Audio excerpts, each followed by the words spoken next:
นี่สบายดีท่านผู้ชมทั้งหลาย สบายดีวันอาทิตย์เด้อ เมื่อนี้เราออกมาเลาะอย่างเลาะในเมืองซันทวินอยู่แป๊กปี้ย่างเนาะมื่อนี่กะตอนออกมาแต่เที่ยงผู้แหล่ไปแวอันกินทานอยู่เฮือนดีเนาะมีคนลาวนี่แหละผู้จ้างหาแพงกันเพิ่นเสียชีวิตแล้วก็หลังจากนั้นก็ออกมาเลาะนี่แหละเนาะเมื่อนี้เขามากับเอื้อยกับมีหมูมานำกัน3 คนส่วนกันมันยางลีนเมื่อนี้เขาเป็นสาวโสดจากมือเนาะ ให้ผัวเอาลูกกลับบ้านแล้วเขาก็มาหายางเลาะ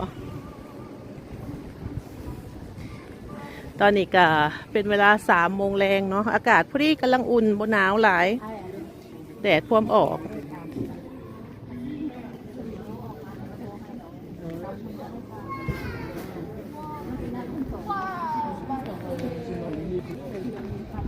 จะเข้าสีได้เลาะยังแหน่มื้อนี้วันอาทิตย์มันสิมีห้านเปิดร้านอยู่บ่เด้เนาะเบิ่งใบไม้เปลี่ยนสีงามมันคือใบฟอมเลยเจ้าบังเนื้อสังเกตตรงนี้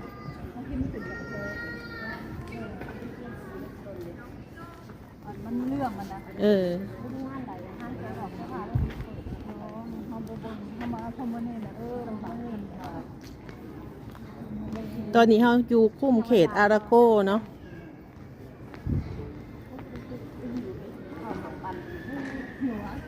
เมื่อกี้นี่กินข้าวสอง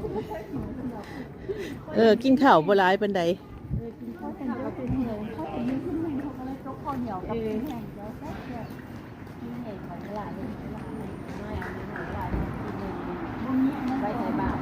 ใส่น้ำตาลแซ่บเลยมาเรื่องใส่น้ำตาลไม่ใส่ได้เลยแซ่บแบบที่ไหนก็ใส่น้ำตาลแล้วตำขิงก็มาที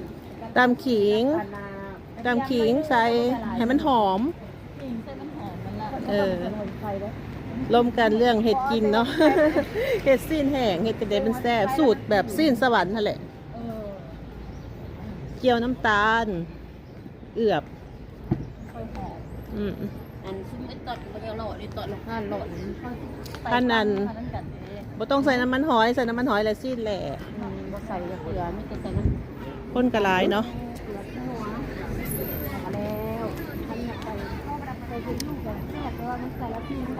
สมองยังบางคนก็ยังกินข้าวอยู่เนาะสมองกาแฟแต่ได้กินกุเต้แล้วนั่งอาบแดดเมื่อนี้ใครแน่ได้อากาศอุ่นดีเมื่อวานนี่โอ้เย็น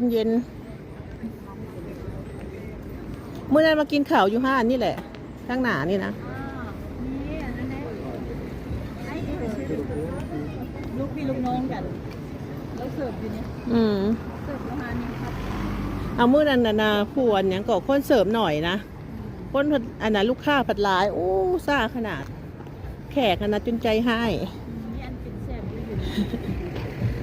ห้านเราแซ่บได้ละห้านขาประจำตัวนี้ขยางทางนี้บริยางฟังนั้นนี่เนาะฟังนี่บัดเขาออกกับตัวนี้ก็ได้คือกันเรากระยางอ้อมไปทางนี้ทางขวานี่ว่ากันว่าโอ้อันบ่มากินนั่นห้านยามบุญจะเถื่อวันนี้มันยากโคตรเมื่อนี้วันอาทิตย์มันหลดเมย์บ่หลายโดน2 ชั่วโมงมาเถื่อดีใจน้ำเจ้าน้ำได้ทีนึงสู้ต่อไปเลยไปที่หน้าก็เป็นเดือนนึงแล้วกันธรรมดาเลยมันเนาะได้ไปเรื่อยๆต้องเย็บอันนั้นเลย3 เดือนมันต้องหาที่ไหนจะกินกาโต้นะเมกะลินนี่นะแซ่บทานกาโต้อยู่เมกะลินอยู่ใหญ่บ่โอ้แม่นบ่อยากบ่ทาว่าอยากไปจะไปเลี้ยงไปกันนี่เป็นตัวอย่างก็ฟ้าคนจะไปเลี้ยงห้านใดทานกาโต้ล่ะเมกะลินทานกาโต้ไปนั่งเลี้ยงเป็นห้านผับประจำเคยสมัยจักบอลนั่นบอลรถเมย์มันเปิดมันเปิดบ่เนาะว่าสิไปตอนปี้ฮะนะมันถีดบ่เปิดดอกเนาะบ่ห้านนั้นห้านเราอยากได้ตัวบัสไปต่อบัสรถเมย์เด้ เวลาเอาขึ้นมันจังสบายเขาจะบ่ต้องจกเงิน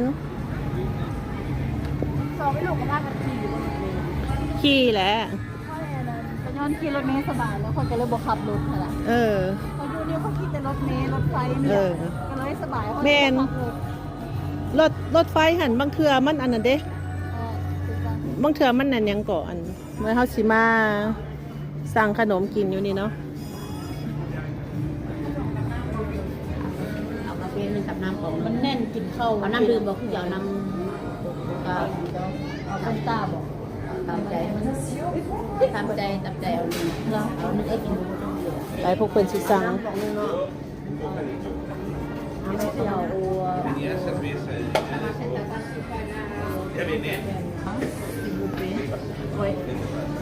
เอาเล็กโก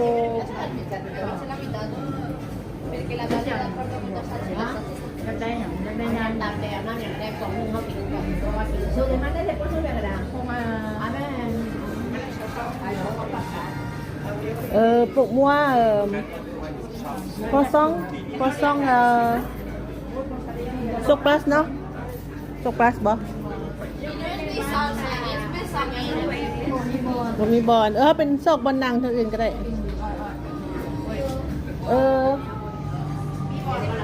croissant ça et un cappuccino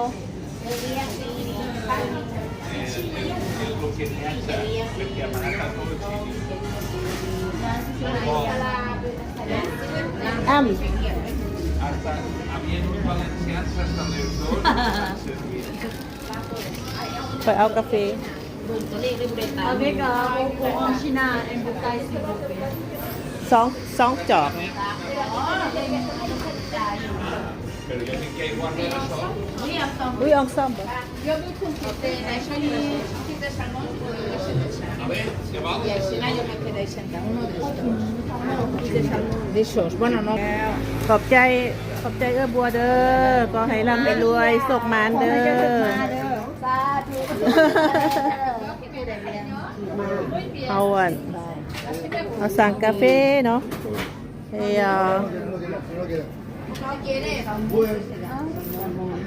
จับไปเลยเด้อไปเฮากะอีบเก็บในเอื้อยดิเงินเฮียอยู่นี่ นั่นหลายได้เฮียหลายเฮียหลาย ผู้ใหญ่คนในป้ายสนใจล่ะ ไปอย่างต่อ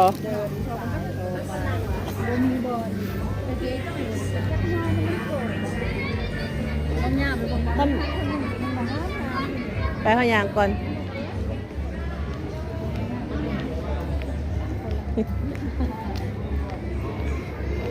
หากะกินกาแฟอยู่บ้านเอ้ยน้อยมา แต่ว่าอยากอีก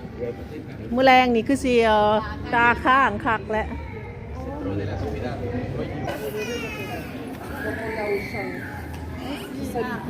นี่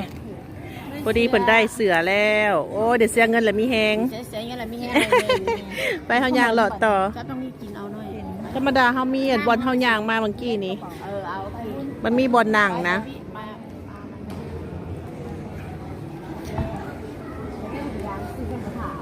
เมื่อกี้ในขอยย่างไปขอน้ำตาลก็เจ้าอีกนะ ขอยคิดว่าก็เจ้าเห็ดหวานเห็ดแล้ว ทานที่ลูกพ่อที่นะ ขอยโบหู ขอยย่างไปขอแล้วก็เจ้า เพราะว่าเราน้ำตาลนี่เนาะ ได้แล้วเด้ได้แล้ว นะสิ แล้วก็หายจบเจือ เดี๋ยว16กันกระโดดผู้ใดเฮ็ด ได้แล้ว ไปได้แล้ว ขอแล้ว อืม อย่างตอนนี้เฮากะสิยาเฮาไปเซาบอลหนังเนาะตะกี้ว่าสินางอยู่ห้านเพิ่นนั่นแหละมันบ่มีบอลแล้วก็เจ้าเอาบอลเบิดแล้ว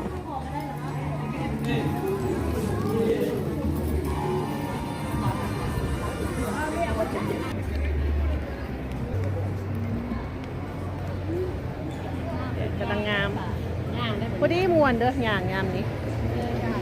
ย่างมีลูกน้อยย่างน้ำแล้วก็ย่างมวนเลยเนาะ ว้าวงามมาลีวันนี้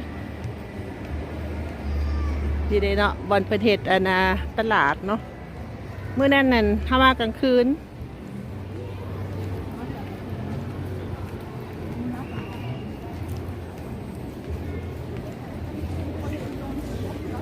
เดี๋ยวพวกเจ้าบัวไปเขาเอาข่าวน้ำกระเจ้าบ่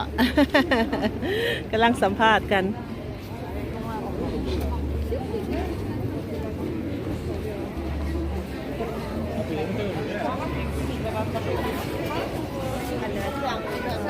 โบ้ทำไมน้ำจัด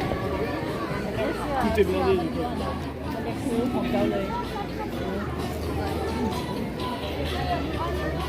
ซื้อใส่แต่ตัวเดียวเปลี่ยนใส่ด้วย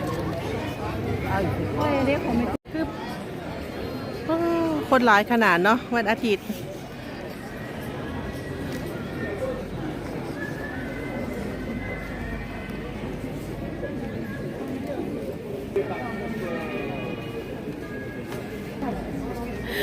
คนหลายเนาะขายทั้งหนาโ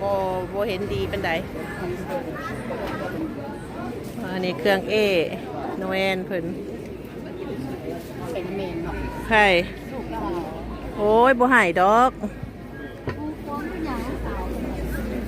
มาแล้วก็บ้านของเรา ลูกไข่เราอยู่น้ำไผก็ได้คันมีพออยู่แล้วก็แล้วแม่ ได้ฝรั่ง เดี๋ยวผ่าพันคอบ่เอาบ่เต็มเฮือนแล้วผัดวะ หลายละ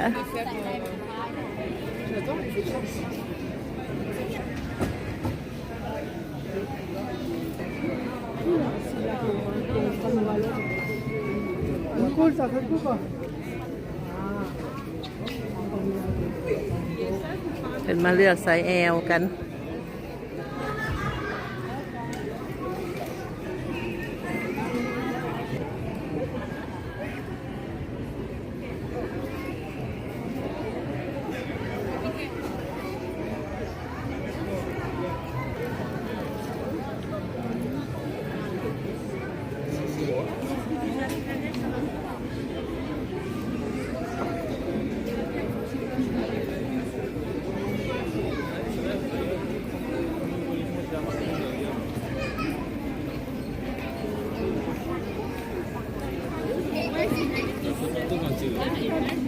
ก็พอดีสุดอยู่บอนนี่เนาะพอดีเพิ่นขายหมากมารุงหมากหยังเนาะมะกอกเป้าเนาะ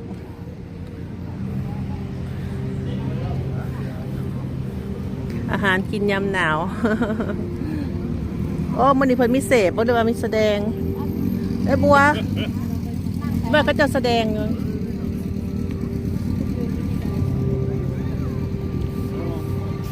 ก็จะมีแสดงเต้น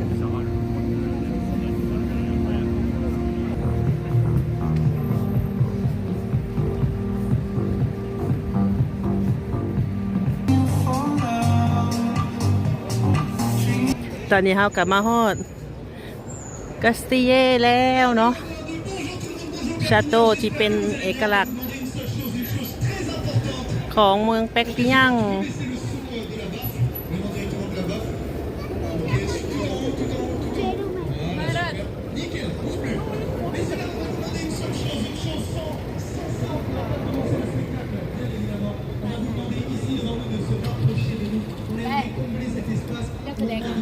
โอ้ยเป็นนันนาเขาเจ้าแสดงเต้น แต่ว่าเขาจะเปิดเพลงกันเลยบ่ได้ถ่ายหลาย มากินกระโต้ อ่า มาจอดกินขนมเนาะเพราะว่ามันบ่มีบอล ย่างอยากโลกอยากนั่ง จังน้อยกินแล้วกันจังยาง กลางค่ำนี่เนี่ยเขาเปิดไฟงาม จะเป็นงามใบไม้เปลี่ยนสีเนาะ Vamos a ver.